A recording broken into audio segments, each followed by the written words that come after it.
Thanks for joining us. I'm Paula Evan with the WBZ News Update. Our top stories this Tuesday. The city of Lowell says it's become the subject of what it's calling a cyber-related incident that's disrupting its network and impacting all of its systems. The city says police are investigating this cyber incident, which began yesterday morning, affecting payroll systems, among others. As a precaution, the city says it's keeping all systems offline while police conduct their investigation. In the meantime, many online payments are still being accepted through the city's online invoice cloud payment system. But the city says the payments may not be immediately reflected and you may experience longer than usual delays. Police in Auburn say an employee at an auto shop stole a gun from a customer's vehicle. And this canine named Boomer helped crack the case. Police say when the victim picked up his car, he noticed the firearm was missing. And with the help of the Worcester Police canine, officers searched the dealership and found the hidden gun. That employee is now charged with theft.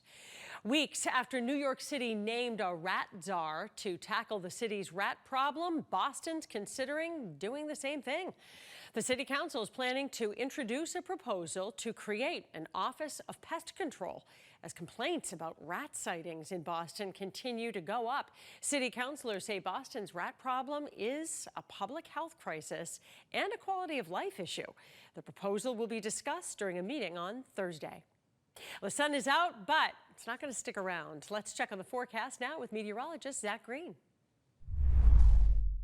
Tuesday is actually shaping up okay. Now that we've turned the corner, we're back to the afternoon hours. We're going to start mixing in some light rain. There's still mainly dry conditions for some cities and towns. Not anticipating this to be a complete region-wide event, but we are starting to bubble things up now that we have moved past lunchtime. Pick of the week going to be later on, so Friday into Saturday, definitely going to have sunshine in store. A little bit of a warmer temperature too, unless you're by the immediate coastline, then we're going to cool things down. But rain is going to return soon enough, always in that ebb and flow by late April and into early May. So I think some steadier pockets are going to be available from the second half of the weekend into early next week. But no rain in sight over Boston right now. Not many clouds, in fact, either. 52 degrees in the city for the moment. A bit of a 10-mile-per-hour breeze, but a nice, calm, refreshing way to go through an April afternoon. We're going to inch past that at 55 in Lawrence, 56 in Bedford, 57 leading the charge in Norwood. Seems to be the warmest spot right now, but we may have a few additional hours before we completely cap off these values. You notice, though, that we're starting to pull in some of that light activity. So seeing that bubble up scenario out through 190 areas of eastern Worcester County, where you start to line up some of those clouds that will eventually blossom into more rain. So as we go from the Monadnock region over the Merrimack Valley, and you even see it in the Ocean State too, we're going to get some general rain to come on through. Initially, there may be enough daytime instability with at least relative warmth to kick off an isolated thunderstorm. This is not going to be a huge event, but if we get caught under one of those cells, there is enough energy to likely produce some small hail. So you notice that we may be increasing the clouds or filtering it in. By 7 p.m., we're changing over the icon to some rain.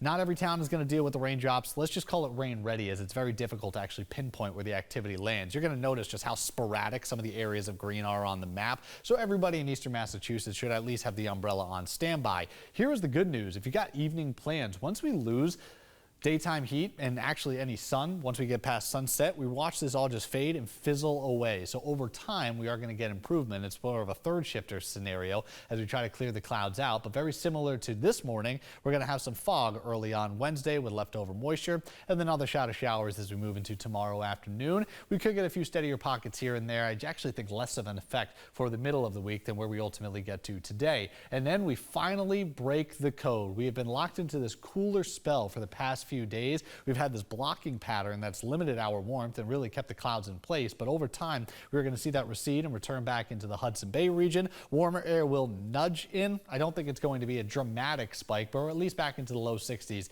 as we go into the end of the week. So Friday and Saturday seem to be our winners. That 48-hour window is completely dry, so really beautiful. Unless you make your way into Saturday evening on the western side of the state, that may do enough to kind of dial things up. But by Sunday, more heavy rain is expected, and this could be a pretty good blockbuster event. We're expecting that to carry us into early next week with some drenching conditions. So if you're looking forward to anything, I think Friday and Saturday is your best bet.